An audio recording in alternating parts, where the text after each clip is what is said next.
Assalamualaikum warahmatullahi wabarakatuh. Selamat pagi semuanya, anak-anakku kelas 8. Semoga kalian dalam keadaan sehat, bahagia, dan tetap semangat dalam belajar untuk hari ini. Nah, untuk kelas 8 di semester 2 ini kita akan belajar terkait dengan teks eksplanasi. Nah, untuk tujuan pembelajaran hari ini yaitu kalian nanti mampu menjelaskan bagaimana pengertian dari teks eksplanasi itu, kemudian menjelaskan ciri-ciri teks eksplanasi, menjelaskan struktur teks eksplanasi. Itu adalah tujuan untuk belajar hari ini. Kemudian yang pertama yaitu terkait dengan teks eksplanasi. Kalau kita berbicara dengan teks eksplanasi, maka kita akan mengingat atau mungkin kalian pernah mendengar atau pernah melihat sebuah peristiwa. Misalnya di situ di dalam gambar ini ada banjir, kemudian ada tari, kemudian di sini ada gempa bumi, kemudian di sini ada gerhana, sebuah peristiwa gerhana. Nah, dari gambar-gambar ini kita bisa melihatnya di lingkungan sekitar kita. Nah, dari gambar-gambar ini juga merupakan sebuah peristiwa alam maupun peristiwa sosial maupun peristiwa budaya. Misalnya kalau peristiwa alam di sini tanah gempa bumi,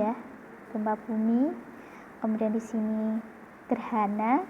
Nah, kalau sosial di sini ada banjir. Nah, kemudian di sini ada tari atau budaya.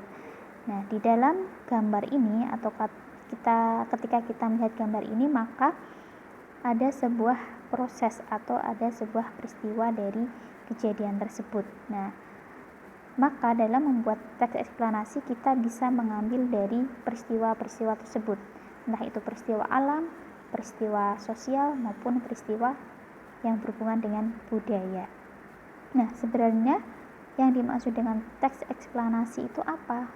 Nah, teks eksplanasi di sini adalah teks yang di dalamnya menjelaskan proses terjadinya alam atau fenomena alam, sosial ataupun budaya.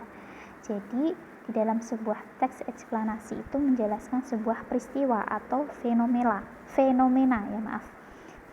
alam, fenomena sosial atau fenomena budaya tadi, misalnya banjir, misalnya gempa bumi atau tanah longsor, misalnya gerhana bulan, gerhana matahari, tsunami. Nah, di situ tari dan sebagainya. Nah, itu termasuk beberapa hal ketika kita akan membuat sebuah teks eksplanasi, kita bisa mengambil dari peristiwa-peristiwa tersebut. Selanjutnya adalah tujuan dari teks eksplanasi itu sebenarnya apa? Nah, untuk tujuan dari teks eksplanasi itu sendiri adalah untuk menjelaskan proses terciptanya sesuatu secara alami, gitu kan, secara alami atau proses bekerjanya fenomena alam maupun sosial. Jadi dalam sebuah teks eksplanasi, peristiwa itu terjadi secara alami, tidak buatan, gitu kan. Misalnya kalau banjir itu kan alami kan, tanah longsor itu kan secara alami. Nah, itu adalah salah satu tujuan dari teks eksplanasi. Selanjutnya adalah ciri-ciri. Nah, ciri-ciri dari teks eksplanasi. Jadi kalau kita melihat gambar tadi, kita bisa membuat teks eksplanasi dari misalnya dari gambar-gambar tadi, dari sumber-sumber gambar tadi. Berarti cirinya apa teks eksplanasi itu? Yaitu memuat informasi yang berupa fakta. Dalam teks eksplanasi itu, informasi yang disampaikan itu harus sesuai dengan fakta, sesuai dengan data yang ada. Kemudian informasi yang disampaikan itu tentang keilmuan. Jadi hal-hal yang memang tentang keilmuan itu adalah dari ciri teks eksplanasi. Kemudian menjelaskan tentang proses, sebab akibat atau sebuah kronologi tentang suatu kejadian. Nah, 3 ciri ini akan melekat pada sebuah teks eksplanasi. Nah, selanjutnya di sini ada struktur teks eksplanasi. Nah, sebelum kita ke contoh, nah di sini ada struktur teks eksplanasi. Kalian juga bisa buka buku paket kalian ya. Di situ ada struktur eksplanasi. Pengertiannya apa? Ada apa aja dalam struktur teks eksplanasi itu? Nah, yang pertama di situ ada identifikasi fenomena. Nah, ada identifikasi fenomena itu apa? Mengidentifikasikan peristiwa yang akan diterangkan. Sebenarnya mau menerangkan tentang apa? Misalnya mau menerangkan tentang tsunami, berarti kalian harus mengidentifikasikan tentang pengertian tsunami itu apa, jenisnya tsunami itu ada berapa. Nah, itu diperoleh dari mana? Ya, bisa dari sumber buku atau misalkan dari data yang ada gitu kan. Rangkaian kejadian. Nah, di sini berupa ada hubungan sebab akibat dan sebuah peristiwa yang terjadi dalam paragraf tersebut. Nah, rangkaian kejadian, sebab akibatnya, sebabnya apa? Misalkan tanah longsor. Kok bisa terjadi tanah longsor itu seperti apa? Disebabkan apa? Kronologi, bagaimana terjadinya, prosesnya bagaimana. Nah, ini masuk ke dalam rangkaian kejadian. Jadi struktur eksplanasi ada identifikasi fenomena, kemudian ada rangkaian kejadian yang di dalamnya ada hubungan kausalitas. Hubungan kausalitas itu kemarin apa? Hubungan kausalitas itu kemarin adalah sebab akibat ya.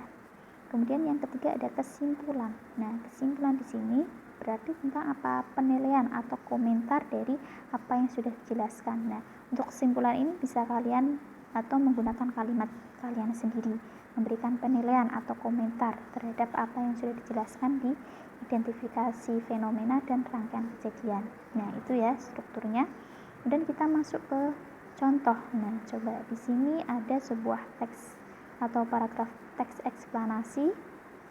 Nah, kita lihat strukturnya seperti apa, kemudian apakah ini disebut dengan teks eksplanasi, kenapa dikatakan sebuah teks eksplanasi, kenapa, seperti apa. Nah, coba di sini ada paragraf pertama. Paragraf pertama adalah pelangi adalah salah satu fenomena alam yang terjadi setelah hujan. Nah, pelangi merupakan warna-warna indah berupa cahaya yang beraneka macam, warna yang tampak saling sejajar di langit. Pelangi bentuknya melengkung dari ujung satu ke ujung lainnya. Pelangi juga memiliki jenis tertentu, yaitu jenis pelangi primer dan pelangi sekunder. Pelangi primer adalah pelangi yang terjadi akibat satu pantulan air hujan yang memiliki warna terkuat, sedangkan pelangi sekunder adalah pelangi yang terjadi karena pemantulan cahaya sebanyak 2 kali atau lebih. Nah, dalam paragraf ini merupakan salah satu contoh teks eksplanasi bagian identifikasi fenomena. Kenapa dikatakan identifikasi fenomena? Karena di dalam paragraf ini mengidentifikasikan, menjelaskan sesuatu yang akan diterangkan. Tentang apa yang akan diterangkan? Yaitu tentang pelangi. Nah, pelangi di sini dijelaskan. Pelangi merupakan salah satu fenomena alam yang terjadi setelah hujan. Nah, kemudian jenisnya di sini ada pelangi primer, ada pelangi sekunder. Nah, itu ya. Kemudian selanjutnya ada paragraf 2 dan 3 dan 4. Biasanya lebih panjang. Itu berupa rangkaian kejadian. Rangkaian kejadian di sini yaitu hubungan kausalitas sebab akibat dan kronologi. Kenapa penyebab peristiwa itu bisa terjadi, kemudian kronologi bagaimana prosesnya. Coba, benar enggak? Proses terjadinya pelangi sendiri disebabkan karena pembiasan cahaya matahari oleh butiran-butiran air. Pelangi hanya terjadi pada siang hari, itu alasan mengapa pelangi tidak akan ditemukan pada malam hari. Tanpa cahaya matahari tidak akan pernah ada pelangi. Selain cahaya matahari, redanya hujan juga menjadi penyebab utama terjadinya pelangi yang berfungsi sebagai penghasil ilusi optik. Nah, paragraf ini kan menjelaskan kenapa penyebab terjadinya pelangi. Sehingga paragraf ini disebut dengan struktur bagian rangkaian kejadian gitu ya. Kemudian selanjutnya, pada mulanya, nah berarti ini masuk pada kronologi proses terjadinya pelangi. Pada mulanya, proses terjadinya pelangi berasal dari cahaya matahari yang melewati sebuah tetesan hujan, lalu tetesan hujan tersebut menyimpang menjauhi partikel.